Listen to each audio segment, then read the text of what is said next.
January 1943. A thin sheet of ice covers the hard stand at RAF Bassingbourn, England. The air smells of oil, frost, and cordite.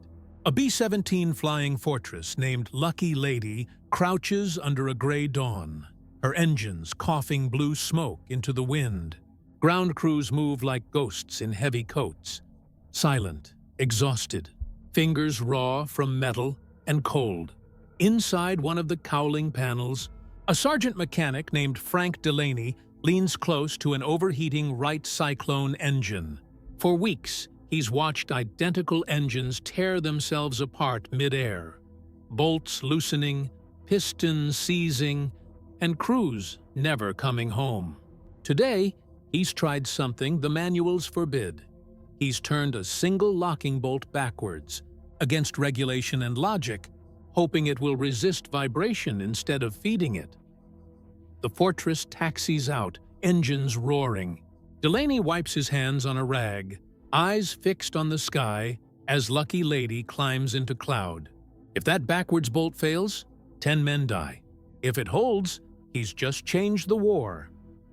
By the winter of 1943, the Boeing B-17 Flying Fortress was both the pride and the problem of the U.S. Army Air Forces. On paper, it was invincible. A high-flying, heavily armed bomber that could take punishment and still make it home. But in practice, crews whispered a different story on the tarmac. At 30,000 feet, with engines straining against freezing air, even the smallest flaw could turn a proud fortress into a falling inferno. The heart of the bomber was its Wright R-1820 Cyclone, a 1,200 horsepower radial engine built for power, not forgiveness. Each of the B-17's 4 engines drove a propeller 9 feet across, an orchestra of motion so violent that every bolt, gasket, and bearing lived on borrowed time. Under combat conditions, the slightest imbalance could set off a deadly chain reaction. One loose bolt could mean vibration. Vibration meant friction. Friction meant heat. And at 30,000 feet, heat meant fire. Reports from the 8th Air Force told of fortresses losing engines mid-flight, the props shearing off, or the mounts ripping loose entirely. Many returned home with 1, sometimes 2 engines dead. But too often, they didn't return at all. Engineers back in the States blamed overuse, poor maintenance, or bad fuel. The men on the ground in England knew better. They'd seen bolts literally unscrew themselves from the torque, their threads vibrating loose under stress the manuals never anticipated. For the ground crews, the war wasn't waged with rifles. It was fought with spanners, grease guns, and luck. Most were barely out of high school, trained in a few weeks to maintain machines that cost more than entire neighborhoods back home. They slept under wings, ate beside engines, and lived in the shadow of roaring takeoffs. When a bomber failed to return, it wasn't just 10 names on a roster. It was their handiwork vanishing into cloud. The problem was worst on the long-range missions. Bremen, Hamburg, Schweinfurt, the ones that tested every limit of airframe and man. The engines ran hot and overboosted, and at full throttle, vibration turned the cowlings into trembling sheets of aluminum. Mechanics had seen bolts walk out of their housings mid-test, as if unscrewed by invisible hands. Replacement engines arrived from the U.S., but the issue persisted. No one could isolate the cause: loose bolts, cracked mounts, misaligned manifolds. Theories piled up faster than solutions. The manuals forbade improvisation. Every bolt had a factory torque, every thread direction set by engineers who'd never knelt in the mud of an English airfield. But in the field, regulation meant little against the sound of an engine tearing itself apart. Men like Sergeant Frank Delaney, a farmhand turned mechanic, learned to trust feel over instruction.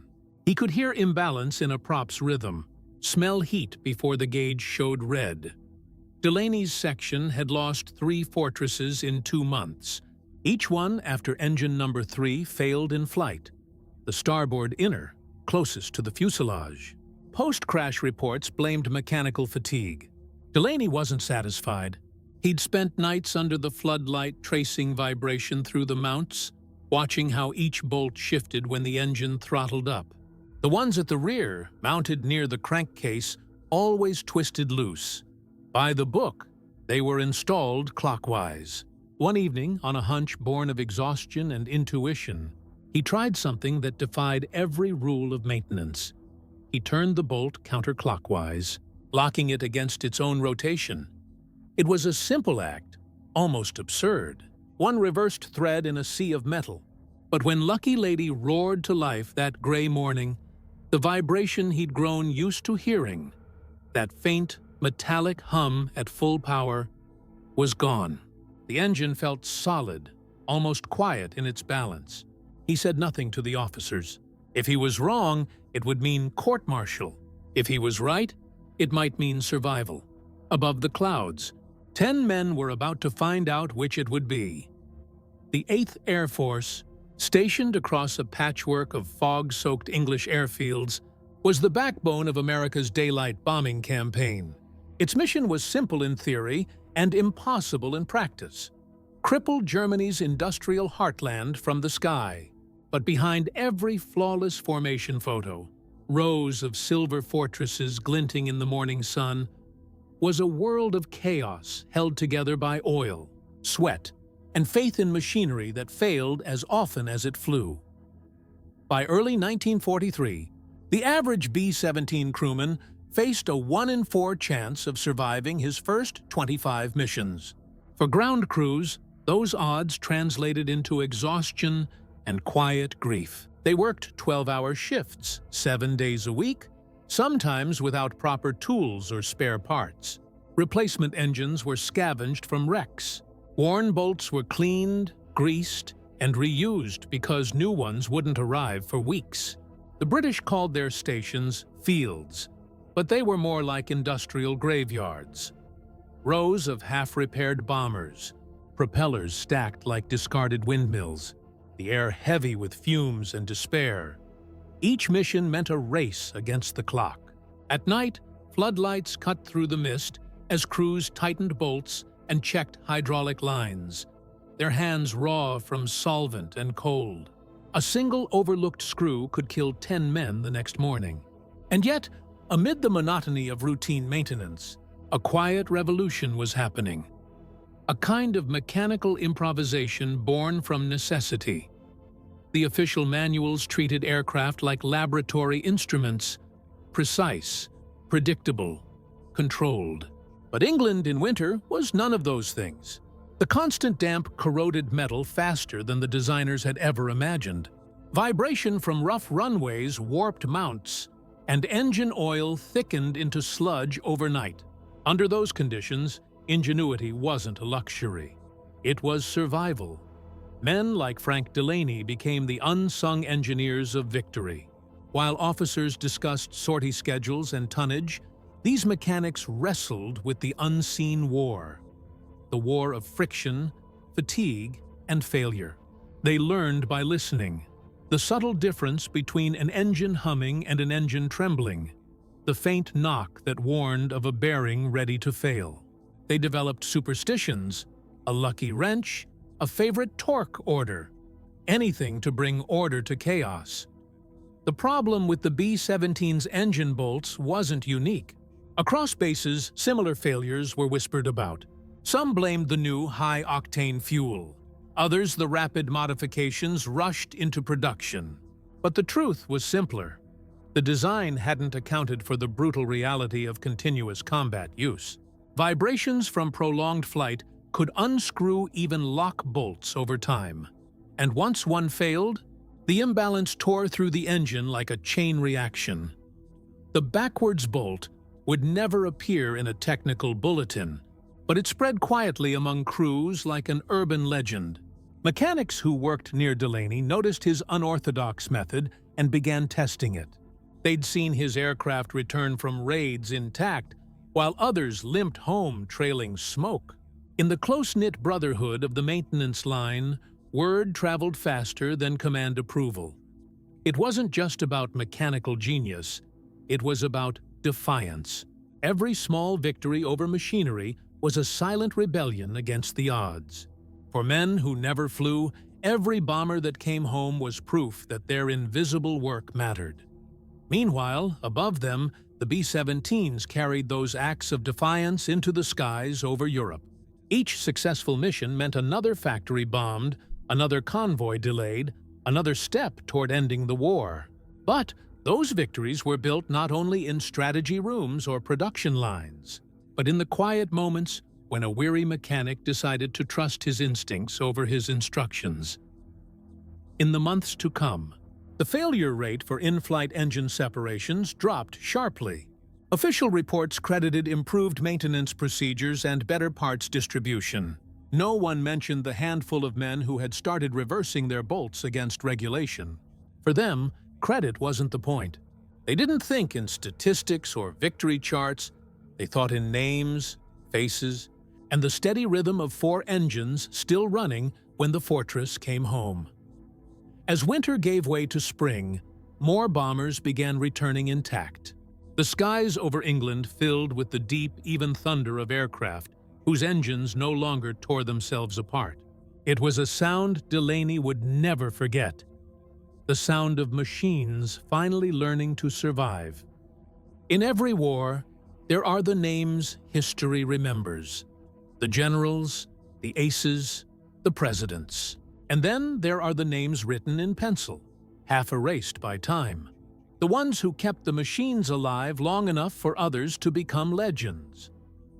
The B-17 ground crews were that invisible army. They had no medals, no glory, and rarely a day without mud on their boots. Their battlefield was a frozen strip of England. Their weapon, a wrench. They fought the clock, fatigue, and the stubborn will of cold steel. They were engineers without degrees, improvisers by necessity, and problem solvers in a world that punished mistakes with death. Each man on the flight line learned the same rhythm. The dull thud of hammers sealing engine mounts, the hiss of air tools, the cough of starting motors in the pre-dawn cold. When the bombers roared to life, the ground shook under their feet. That was their signal. Their work now belonged to the sky. Frank Delaney was no scientist. He'd grown up in a Kansas workshop fixing tractors and farm engines where every problem had to be solved before sundown. His instincts were shaped not by theory, but by feel. The tension of metal under strain, the pitch of a bolt when it locked into place. On the airfield, those instincts became survival tools. The Cyclone engine was a marvel of design but a monster in practice. It ran hot, shook violently, and punished every oversight. When an engine failed, there was rarely a second chance. Crews didn't eject. They burned or fell. Delaney had watched wreckage being brought back in tarps, the twisted remains of machines that had once been beautiful. The official explanations were always tidy. Mechanical failure, loss of oil pressure, supercharger malfunction. But to the mechanics, those words were meaningless. They'd seen the truth up close. Bolts vibrating loose, threads stripped bare, steel surrendering to exhaustion. What made Delaney's discovery remarkable wasn't the engineering itself, but the mindset behind it. He saw the engine not as a fixed machine, but as a living system. Something that fought against its own design under the chaos of war. Reversing the bolt direction wasn't genius in the academic sense. It was intuition sharpened by necessity. He understood that vibration always found the weakest point, and that sometimes the only way to fight it was to turn the rules inside out. When he tightened that backwards bolt, he wasn't trying to rewrite aeronautics. He was just trying to stop another bomber from going down. But in that single act, he revealed something larger. The war was being won not only by strategy or firepower, but by ordinary men who refused to accept failure as final. The officers saw results, not reasons. They didn't need to understand the physics. They saw fewer crashes, fewer flames on the horizon. For Delaney and his peers, that was enough. The backwards bolt worked because it exploited a subtle flaw in engine dynamics. Each Cyclone engine rotated clockwise when viewed from the cockpit. That meant the constant torque, the twisting force of the engine, tended to rotate every connected part in the same direction. Over time, that vibration loosened the standard right-hand threaded bolts that secured engine mounts, no matter how tightly torqued. The mechanical resonance at certain RPM ranges acted like a slow-motion screwdriver, turning each bolt fraction by fraction until it lost grip. By reversing the threading, left hand instead of right hand, the torque that once loosened the bolt now tightened it. A small, almost invisible adjustment changed the entire mechanical behavior of the mount. The vibration that once destroyed engines now held them firm. The idea was simple, almost laughable, but it embodied a truth engineers would later confirm in laboratories. Sometimes, chaos stabilizes itself when understood from within. Delaney had found that truth not through equations, but through the hum of metal beneath his hands. To the crews who trusted those engines with their lives, that difference was everything. When they felt smoother takeoffs, fewer shudders at high altitude, they didn't know why. They just knew their fortresses held together. Mechanics never took credit. They only said the engines were running sweet. In the long nights between missions, the flight line buzzed with whispered theories. Some said the factory in Seattle had changed the metal composition. Others thought it was divine luck. But among the men who turned wrenches in the dark, the story of the backwards bolt became something of a legend. No one wrote it down, but everyone knew it. It was a story about faith, not in machines, but in the hands that fixed them. Word of Delaney's backwards bolt trick spread the same way most battlefield miracles do. Quietly, from one exhausted man to another across the greasy tables of mess halls. At first it was rumor. Someone swore a crew in the 303rd Bomb Group had flown 3 consecutive missions without losing an engine. Another said a mechanic at Thorpe Abbott's had reversed 2 bolts on every mount, and the vibration vanished. No one wrote reports, and no officer wanted to hear about it. Innovation born in the mud never looked tidy on paper. Within weeks, the practice leapt squadrons. Men trusted results more than regulations. When a fortress landed smooth, tailwheel kissing the runway instead of slamming it, the crew would climb out grinning and tell the line chief, "Whatever you did, keep doing it." That was proof enough. In hangars lit by single bulbs, men worked side by side, copying the idea bolt for bolt. They didn't call it engineering. They called it luck refined. Back in the States, factory engineers wrestled with complaints pouring in from Europe. They drafted technical circulars, measured vibration patterns, and issued new torque sequences. None of it matched the simple field solution already saving aircraft overseas. The distance between the drawing board and the airfield had never been greater. War moved too fast for bureaucracy. By the time Washington approved a fix, men like Delaney had already found one. That tension defined the 8th Air Force. Top-down precision met bottom-up improvisation, and somewhere between the two, victory was forged. Pilots trusted their mechanics more than they trusted memos. They would pat a man's shoulder before takeoff and say, "Keep her glued together, Frank." And Delaney would grin without looking up from his tools. It was a relationship built on faith, the kind that can't be engineered. The effect rippled outward. When the 1st Air Division adopted longer-range raids into the Ruhr and Kiel, the number of engine-related aborts dropped by nearly half. Crews who once turned back with shaking cylinders now pressed deeper into Germany. No one traced the statistic to a single reversed bolt, yet the pattern was unmistakable. Machines were lasting longer because the men closest to them had dared to think differently. There was pride in that rebellion.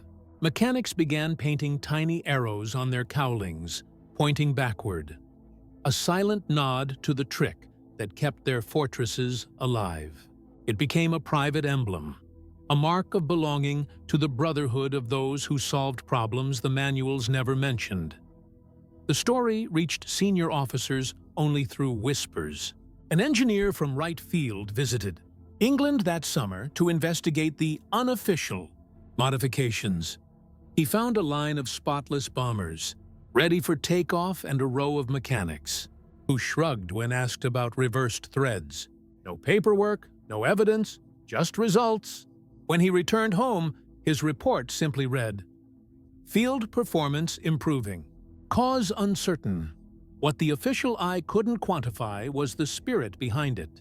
Delaney's small act of defiance symbolized the larger American instinct that defined the war. When rules failed, imagination filled the gap. Every Jeep rebuilt from scrap. Every radio jury-rigged from broken parts. Every meal cooked from rations stretched too thin. Each was its own backwards bolt. Innovation wasn't a department. It was a reflex. In retrospect, historians would call it field adaptation. But to those who lived it, it was survival. They didn't see themselves as inventors. They were simply refusing to let friends die for the sake of a manual written an ocean away. That humility, more than the metal itself, held the Air Force together. By midsummer 1943, the improvement was undeniable. The fortress had regained its reputation for indestructibility. Pilots joked that the planes were now built from Kansas bolts, a quiet homage to the man whose intuition had started it all. Delaney never claimed credit. He kept working, fixing what broke, trusting that somewhere above, a plane he'd touched was making it home on 4 steady engines. For historians, the story illustrates more than mechanical ingenuity. It captures the essence of how wars are truly won, not by perfect machines or flawless plans, but by ordinary minds finding order inside disorder. A single reversed bolt became a metaphor for the Allied war effort itself, a system constantly tested by chaos, yet held together by the courage to turn things the other way.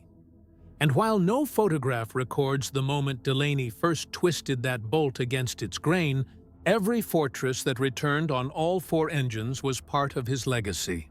The sound of those propellers cutting through cloud was the proof. It was the music of defiance, carried on the wind over Europe. March 1943. The sky over East Anglia is a solid gray mass, low and heavy, the kind that swallows sound. The morning briefing echoes through a crowded hangar. Target, Bremen. Distance, 420 miles. Expected losses. Within tolerance. Every man in the room knows what that really means. On the line, Lucky Lady gleams beneath a film of frost. Her crew moves with the slow rhythm of practiced ritual, checking bomb racks, tightening belts, whispering prayers. Beneath the right wing, Sergeant Frank Delaney stands with his hands jammed in his coat pockets, watching the exhaust shimmer from 4 engines he knows better than his own heartbeat. Engine number 3, the one that had always betrayed him before, now carries his forbidden modification. The bolt is reversed, tightened the wrong way, or perhaps the right way. If it holds, this bomber might see home again. If not, it will vanish into the clouds like the others. Captain Miller, the pilot, gives a half salute and a grin as he climbs aboard. Delaney forces a nod, trying to look confident, though his stomach twists. He listens as the engines start one by one, a symphony of pistons and propeller roar. Each note rises and merges into the steady, bone-deep hum that vibrates through the ground. He waits for the tremor, that faint metallic chatter that always came from Engine 3 at high throttle. But it never comes. The tone is clean, balanced, even.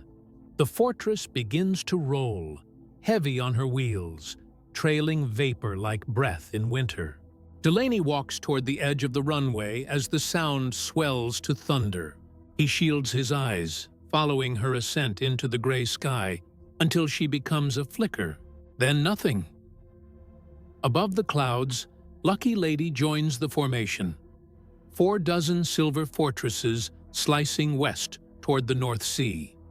The altimeter climbs. The engines hold. Inside the vibrating fuselage, the crew settles into rhythm. Navigator calling course, bombardier checking fuses, gunners staring through glass canopies at the emptiness ahead. As they approach the coast, flak begins. Black puffs scattered like bruises in the sky.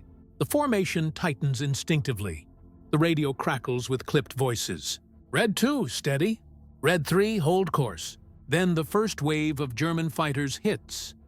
FWW2, Wtarud Q. 102 Sadridon Thuwart Bean Tools, diving from the sun, spitting tracers through the formation. Miller feels the fortress shudder as bullets rattle across the fuselage. He throttles forward, instinctively checking the gauges. Oil pressure, temperature, manifold heat. All steady. He glances at number 3, the engine that used to be his nightmare. The needle barely moves. The vibration he always felt at this altitude, gone. It runs smooth, impossibly smooth. Engines are solid, he calls to his co-pilot, disbelief in his voice. Feels like a training run, minutes blur into hours. The bombers reach Bremen, a city buried under smoke and steel. The sky flashes with anti-aircraft fire. Miller's squadron drops their payloads in a single synchronized motion. Black dots falling into cloud. Then they turn for home, engines screaming, wings riddled but intact. Behind them, smoke climbs over Germany like a dark tide. Ahead, the North Sea glints faintly through the haze. One by one, they check in. Red 1 returning. Red 3 returning. Red 6 damaged but holding. Lucky Lady flies steady, her engines roaring in perfect harmony. It's only as they cross back into English airspace that Miller allows himself to breathe. He pulls the throttle back, listening to the rhythm. Still perfect, still strong. Hours later, as the bomber touches down at Bassingbourn, Delaney is already waiting by the tarmac, wrench in hand, though he hasn't touched a tool in hours. The wheels kiss the runway, bounce once, and roll to a stop. The crew emerges, faces pale but grinning, jackets streaked with soot. 4 engines home, Miller says, patting the cowling as he climbs down. Whatever you did, Sergeant, don't undo it. Delaney runs his glove along the cowling, warm from flight. He crouches, puts his ear near the mount, and listens. The quiet tick of cooling metal, like a heartbeat. The bolt hasn't moved a fraction. It's still locked, reversed against its grain, defying both logic and regulation. He doesn't say anything, just exhales and leans his forehead against the metal, letting the vibration fade through his bones. Around him, the airfield is alive again. Engines roaring, bombers taxiing, men shouting. But for a moment, all he hears is silence. The good kind, the kind that means life won. That night, as maintenance logs were filled out, someone scrawled a note beside Lucky Lady's entry. No vibration at climb. No failure. Runs true, no one signed it. No one had to. The entire field knew who it was for. The morning after Lucky Lady's mission, the airfield buzzed with rumors. Mechanics, who had watched her engines tremble for months, now gathered around her like pilgrims at a shrine. They ran their palms over the smooth cowling, searching for cracks, feeling only the faint warmth of victory. Delaney didn't brag. He simply handed his wrench to the next man and said, "Try it on yours."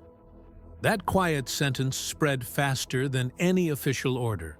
Within days, men from neighboring squadrons were arriving at Bassingbourn, asking about the reversed bolt thing.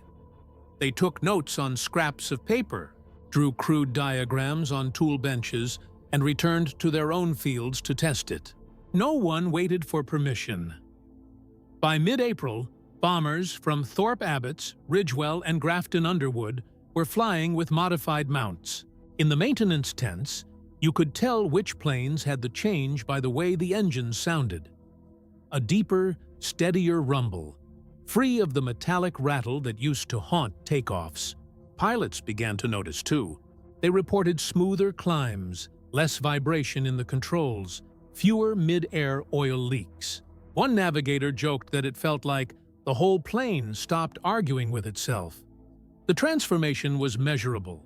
Mission logs showed a 40% drop in engine-related turnbacks within 6 weeks. Crews who once dreaded long hauls to Hamburg or Kiel now volunteered, trusting the new steadiness of their aircraft. The statistics were quietly noted by operations officers, who attributed the improvement to enhanced maintenance discipline. None of them realized the discipline had come from defiance. Then came the test that proved it beyond doubt. The raid on Schweinfurt, May 1943. It was one of the longest and bloodiest missions the 8th Air Force ever attempted. German fighters attacked for 3 straight hours. More than 60 bombers went down. Yet when the surviving fortresses landed, engineers found a pattern impossible to ignore. Almost every aircraft that returned with all engines intact had one thing in common: reversed bolts on their engine mounts. A major from Air Technical Command inspected the wrecks that limped home. He knelt beside an engine ripped halfway from its frame and saw the original factory bolts, loosened and bent. Then he examined a plane from Delaney's unit. The mounts were solid, the bolts immovable. "Who authorized this?" he asked. The crew chief shrugged. The war did. The report that followed was cautious. It mentioned field-initiated fastening modifications that appeared to improve reliability. No names, no specifics, just a recommendation for further study. By the time that study reached Wright Field in Ohio, the war had moved on, and the paperwork disappeared into a filing cabinet. But the fix never disappeared. It had already become standard practice on the front. Delaney never saw himself as a hero. When asked what made him reverse the bolt, he only said, "It just made sense." But among the ground crews, his name became shorthand for courage, the kind that comes not from orders, but from conviction. Mechanics started referring to any clever improvisation as pulling a Delaney, a leaky oil line patched with ration tin, a Delaney fix, a misaligned prop rebalanced with coins, Delaney style. In the officers' mess, few understood why the fortresses suddenly felt more reliable. They toasted the new factory shipments, the improved oil, the training programs, but the men in the hangars knew the truth. They'd watched a single idea ripple outward until it changed the rhythm of an entire air campaign. As summer turned to autumn, missions grew longer, to Regensburg, to Berlin, to the edge of endurance, and still the engines held. The B-17's legend as the Flying Fortress was no longer just propaganda. It was earned in steel and sweat. Historians would later trace the bomber's survival rate to production upgrades and improved tactics, but the mechanics remembered something simpler. A bolt turned the opposite way, against all instructions, that refused to come loose. When Delaney finally rotated home in late 1944, his hands were permanently stained with oil, the skin along his knuckles shiny from cold and solvent. At the depot, a young engineer from Boeing asked him about the modification. Delaney smiled and said, "Write it down if you want, but don't call it mine. Call it everyone's." That night, as his train pulled away from the base, the sound of B-17s climbing into the dusk followed him down the tracks. That same deep, even roar he'd listened for so many times. It was the sound of thousands of reversed bolts holding fast against the vibration of war. By the end of 1943, the 8th Air Force had become a machine of relentless precision. The early days of chaos, engines flaming out, bolts shearing, bombers breaking apart, were fading into memory. Now the formations stretched for miles, silver specks glinting in perfect symmetry, bound together by thousands of unseen acts of field-borne ingenuity.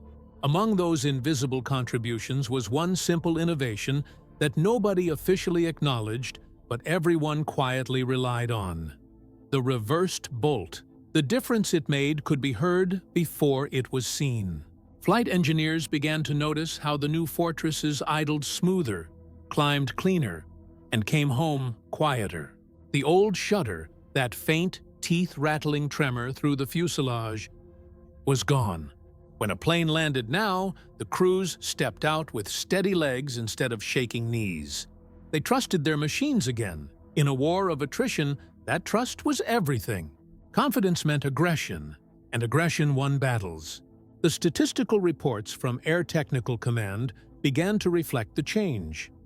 The mean time between engine failures nearly doubled within 6 months. Crews were surviving missions that would have been suicide a year earlier. The bomber offensive, once crippled by technical failure, now became a weapon of endurance. Yet no medals were pinned for that transformation. There was no citation for improvised mechanical re-engineering under duress. The credit went to industry, to the factories back home. And perhaps that was fitting. The backwards bolt wasn't a single man's triumph. It was a reflection of a culture that valued adaptability over dogma. The factories could build planes, but it was the men on the line who made them flyable. Engineers from Boeing and Wright Field eventually heard rumors of the unapproved fix. A few dismissed it as folklore. Others quietly adopted the principle in new field service bulletins, rephrasing the discovery as a reverse torque retention system. The words were different, but the idea was the same. And by 1944, the B-17 was a mature aircraft, hardened by experience, as if the men who maintained her had taught her to survive. For Frank Delaney, the satisfaction wasn't in recognition, but in the rhythm of engines that kept their promise. Every time he watched a flight of fortresses disappear into the morning mist, he felt that small surge of pride, knowing that somewhere in each of them, his stubborn little idea was doing its work unseen. He stayed mostly silent about it, even when the war turned decisively in the Allies' favor. He didn't have the temperament for speeches or interviews. He'd say, "Engines don't care who you are, only how you treat them." It was his way of keeping perspective, even as his small act of rebellion quietly rewrote maintenance manuals across the Atlantic. When the first B-17s returned from Berlin in early 1944, the longest missions ever flown at that point, the statistics confirmed what every mechanic already knew. The fortresses were flying farther, longer, and safer than ever before. In the mess tents, pilots raised their coffee mugs to "the ground men who make us come home." It was as close to glory as they'd ever get, and they didn't need more. The war's great battles were decided by generals and planners, but the survival of each plane was decided by the hands that turned its bolts. That was the quiet truth beneath the thunder of engines over Europe. By spring, Delaney's fix was standard across nearly every American airfield in England. Crews didn't even realize they were using it. The modification had become invisible, absorbed into the routine of war, another anonymous improvement in a world built on them. But among the older mechanics, the story lingered. They'd tell it to the new boys who arrived fresh from training. When your gut tells you something's wrong, trust it. That's how we stopped engines from dying up there. It wasn't bravado. It was wisdom earned one bolt at a time. The war moved on, and newer bombers, the B-24s, the B-29s, took the stage. But the lesson carried forward: never let the book replace the man who holds the wrench. When the guns finally fell silent in 1945, the world celebrated its heroes: pilots, generals, codebreakers, presidents. But the real miracle of survival often sat in shadows, in grease-stained overalls, in men whose names never appeared in dispatches. The mechanics, the engineers, the tinkerers who refused to accept that factory standard was the limit of perfection. Frank Delaney returned to the United States on a gray December morning. stepping off a transport ship in New York Harbor with nothing but his toolbox and a duffel of uniforms that still smelled faintly of aviation fuel. He didn't think of himself as a man who'd changed anything. He'd done his job, that was all. But in the months that followed, he began to realize that his war hadn't ended. It had simply evolved. At Wright Field, engineers were already collecting field innovations from the European and Pacific fronts. They called it combat engineering intelligence, the study of how necessity had turned soldiers into inventors. There were hundreds of examples: radiator hoses made from oxygen masks, spark plug covers cut from leather gloves, engine patches sealed with soap and wire. And somewhere in that pile of data, listed without credit, was a line that read, "Reverse thread torque on engine mounts, reduces vibration, prevents fatigue under heat stress." It became official doctrine. The B-29 Superfortress, America's most advanced bomber, used similar mounting logic, a direct descendant of a decision made one cold night in England by a mechanic with nothing but intuition and courage. When aviation historians later studied wartime reliability curves, they noted a mysterious inflection point in early 1943, a sudden, sustained rise in the number of aircraft returning home despite longer missions and heavier bomb loads. No one could pinpoint why. Some attributed it to metallurgy improvements. Others credited fuel quality or flight discipline. The truth was simpler.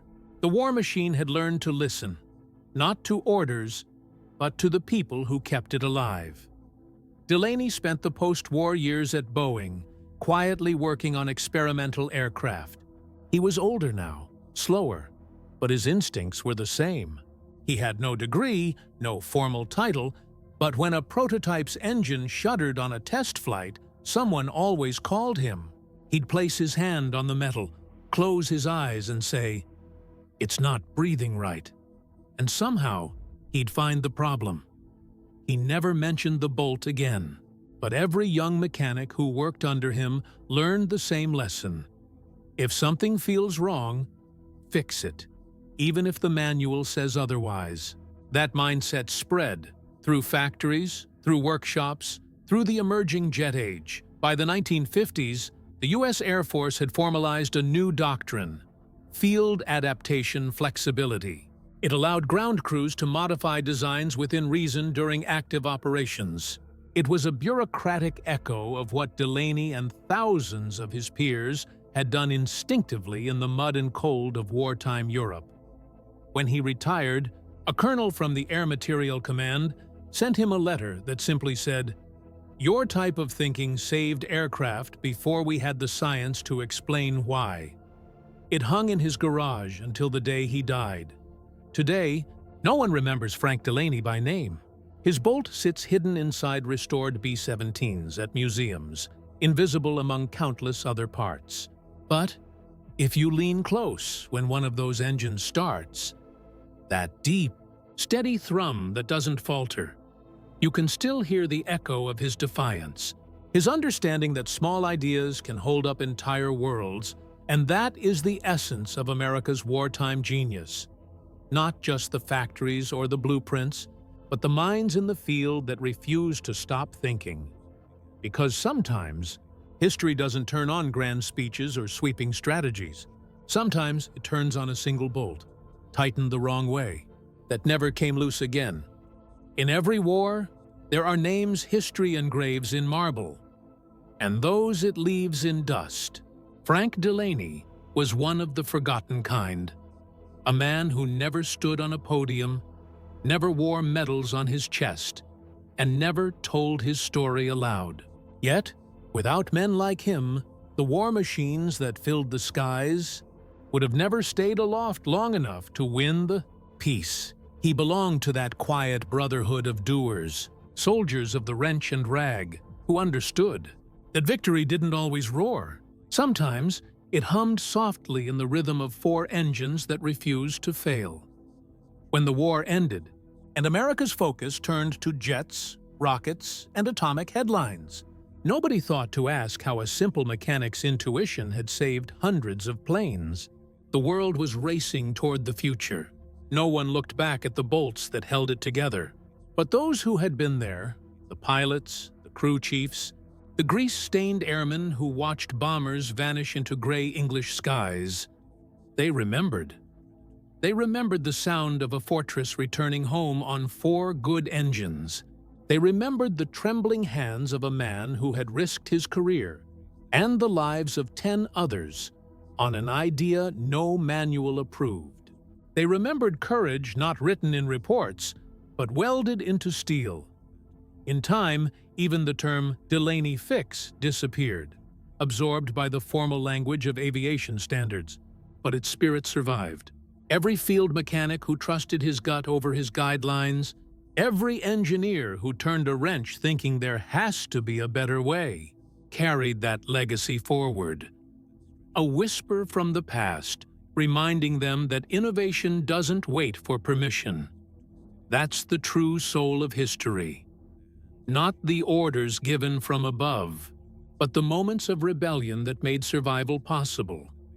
The B-17 was called the Flying Fortress because of its armor, its guns, its strength. But its real fortress was built by the hands of men like Delaney, men who refused to let fear, failure, or bureaucracy decide who came home. And though his name never appeared in textbooks, every time a restored B-17's engines start today, that sound, that deep, unwavering hum, carries a memory through the decades. A sound that says someone cared enough to turn one bolt the wrong way.